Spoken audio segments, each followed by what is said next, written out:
What up, everybody? Welcome back. The penultimate week of the Crack Hills regular season is upon us. Of course, I think I said this last year. This used to be it. This used to be our final week of the regular season. But because we have the best league, we played a week 15. That's how it's done in this Crack Hills league. Let's take a look at the 5 things to watch for as we head into the second to last week of the regular season. Some big games on tap. Some possible big results.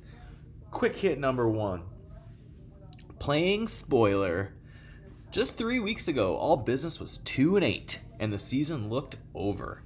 But since, AB has won 3 in a row, all 3 wins coming over potential playoff teams. They snuck by the Mean Genes, the tie-break stat correction win over Future Cop, and the blowout win over King Kwan last week, led by Joe Flacco and Jake Browning.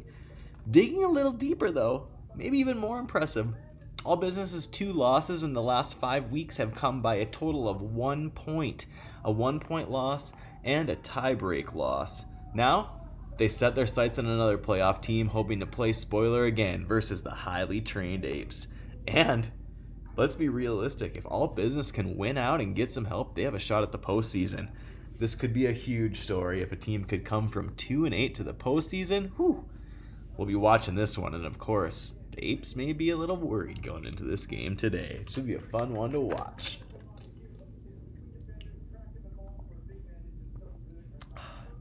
Wet my whistle to get ready for this one. Quick hit number 2. End of an era. The Crack Hills League has known no other champion but the Mean Genes since 2019. And you'd have to go back to the 2018 season to look for a title game that didn't include the Genes. Probably the most dominant franchise in league history. But the 2023 season has been a much different story for the Denim.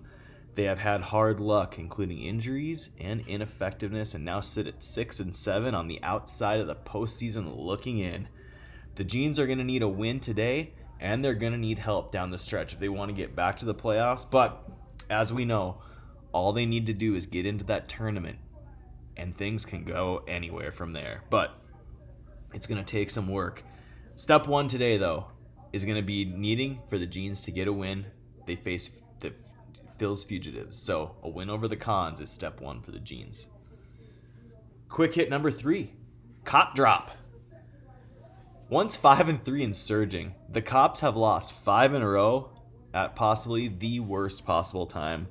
Even worse, 2 of the 5 losses by the Cops have been stat corrections.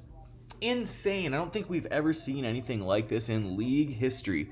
The Cops season looked really bright at the start of the season and even halfway through, but a combination of injuries, ineffectiveness, and bad lineup management, maybe most importantly, leaving Kyron Williams 31 on their bench 2 weeks ago in their tiebreak loss, have put the Cops in the position they are in now.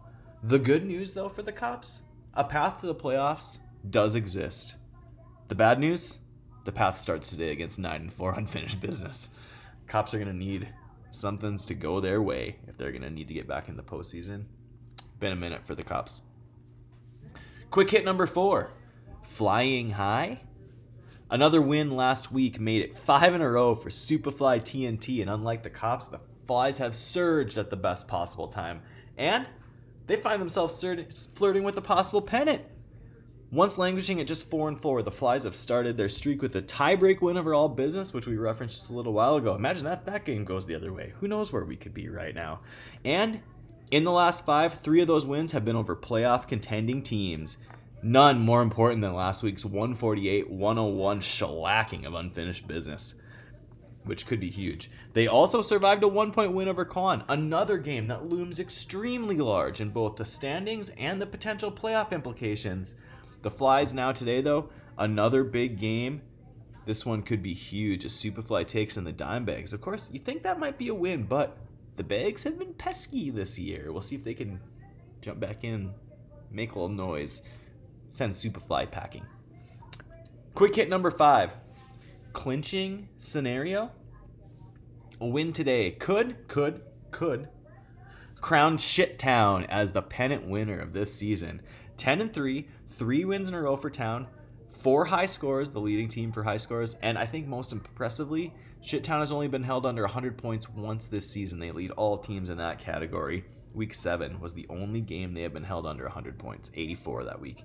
Town has essentially locked up the scoring title as well. I believe they're up by over 150 points, which means they'd have to get a 0 1 week, and somebody else would have to jump them. So, Town, I think you've got the scoring title locked up as well. Really one of the more impressive runs since the Fugitives won the treble a few years ago. Quan, I think, though, the pennant's nice, right? The scoring title's nice. But Quan has to have their sights set on the big prize, the Crack Hills Championship. Anything less with a team like this would be a disappointment. So, with that said, we'll see if Quan can do it. Excuse me, if Town can do it. I made that mistake last week as well. Finally, player to watch. Sunday Night Football. Dak Prescott, or as I call him, Zach Prescott.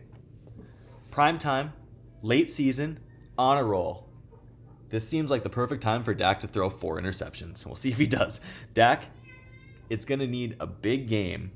And if he gets one, maybe Superfly TNT wins their 6th in a row. Maybe they move up into first place. We'll see. It'll be interesting to see what happens with that one. But a loss could go the other way. Superfly really looking for that bye, though. Looking for that potential pennant. Dak Prescott. Here we go. That's it for Crack Kills Quick Hits. Week 14. Just 1 week to go after this week. It's been another wild season in the Crack Kills League. Maybe not for me. Crack Kills Quick Hits, Week 14. Let's have another great week. Good luck to everybody this week, except the Tinfoil Kings.